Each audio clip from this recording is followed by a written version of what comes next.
When Russia launched its full-scale invasion of Ukraine on February 24, 2022, the world watched in disbelief.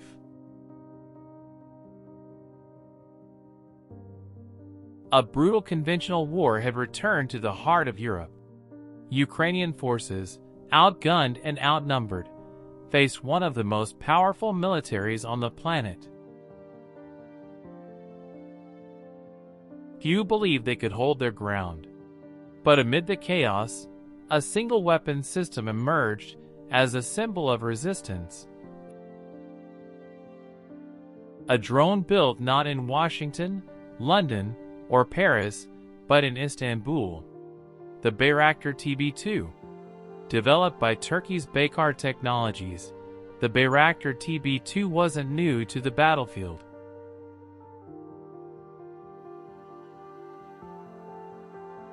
It had already proven its effectiveness in Syria, Libya, and especially in the 2020 Nagorno-Karabakh War, where it helped Azerbaijan decisively defeat Armenian forces.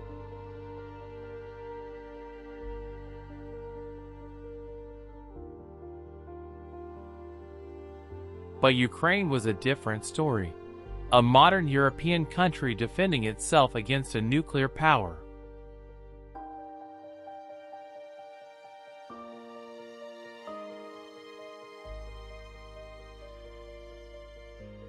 When the first videos surfaced showing Russian tanks, artillery, and supply lines being destroyed with precision strikes from TB2 drones, the world took notice.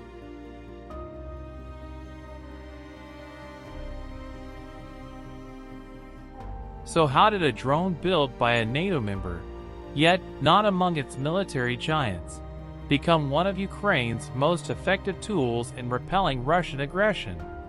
What makes these drones so special? And why did Russia struggle to defend itself against them? Let's rewind a bit. Ukraine had been preparing for war since 2014, after Russia annexed Crimea and stirred conflict in the Donbass. By 2019, Kyiv had begun investing in modern technologies, and one of its key acquisitions was the Bayraktar TB2. These drones were affordable, combat-proven, and came with no strings attached, a stark contrast to Western weapons often entangled in political red tape. The TB2 is a medium-altitude, long-endurance, male, unmanned combat aerial vehicle. It can fly for over 27 hours, has a range of more than 150 kilometers, and carries precision-guided MAML and MNC munitions. But its real strength lies not in sheer firepower, but in its ability to gather intelligence, coordinate strikes, and disrupt enemy logistics. In the early days of the war, Ukrainian TB2s delivered a string of spectacular successes. They destroyed Russian Buk and Panzer air defense systems, struck convoys and fuel trucks, and helped locate targets for Ukrainian artillery. These weren't just tactical wins, they were psychological blows. Russian troops, expecting a swift victory, suddenly found themselves hunted by silent aircraft flying far above their heads. The footage was cinematic. Grainy black and white video of Russian armored columns exploding in real time. These clips went viral across social media, boosting Ukrainian morale and proving to the world that Russia's military machine wasn't invincible.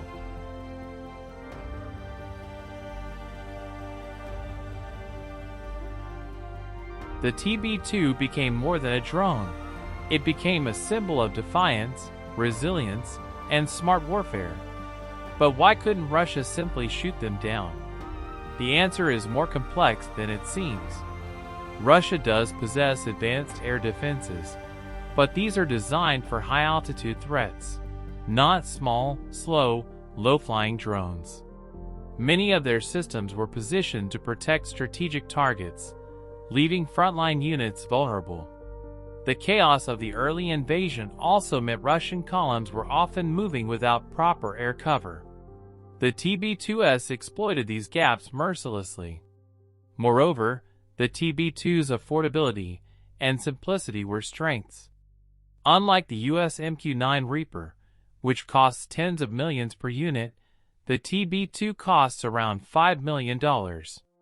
That means they can be deployed in larger numbers, and if one is lost, it's not a catastrophic setback. It's asymmetric warfare in action, using low-cost technology to inflict disproportionate damage on a superior force. Ukrainian operators adapted quickly. They learned to fly missions during cloudy weather to avoid detection, used terrain to mask their approach, and coordinated with ground forces for maximum effect. They weren't just flying drones. They were rewriting the rules of modern warfare. Of course, the TB2 wasn't invincible. As the war dragged on and Russian defenses improved, losses mounted. Drones were shot down, electronic warfare systems were deployed, and the airspace grew more dangerous. But by then, the TB2 had already done its job. It had bought Ukraine time. It had delayed the Russian advance. It had proven that technology, when used smartly, could level the battlefield. Beyond the battlefield, the political impact was enormous. Turkey found itself in a unique position, a NATO member supplying weapons to Ukraine while maintaining a complex relationship with Russia. The TB2's success boosted Turkey's defense exports, transformed Baykar into a major player, and showed the world that you don't need to be a superpower to build game-changing military hardware. In many ways, the story of the Bayraktar TB2 is the story of 21st century warfare. It's not just about bigger bombs or faster jets. It's about intelligence, mobility, precision, and adaptability. It's about how a country like Ukraine, facing annihilation, can fight back with ingenuity and international cooperation. For Ukraine, the TB2 became a force multiplier. It allowed them to punch above their weight, to challenge a Goliath with a slingshot of silicon and steel. And for the people of Ukraine, it became a beacon of hope. In cities under siege, in trenches dug into frozen fields, the sound of a drone overhead wasn't fear, it was faith. The Bayraktar TB2 didn't win the war, but it helped Ukraine survive its darkest days. It gave the world a new lens to view conflict, one where drones matter more than divisions, where software can outmatch steel, and where courage, coupled with innovation, can hold the line against tyranny. In the years to come, military historians will analyze the battles of Kiev, Kharkiv, and Kherson.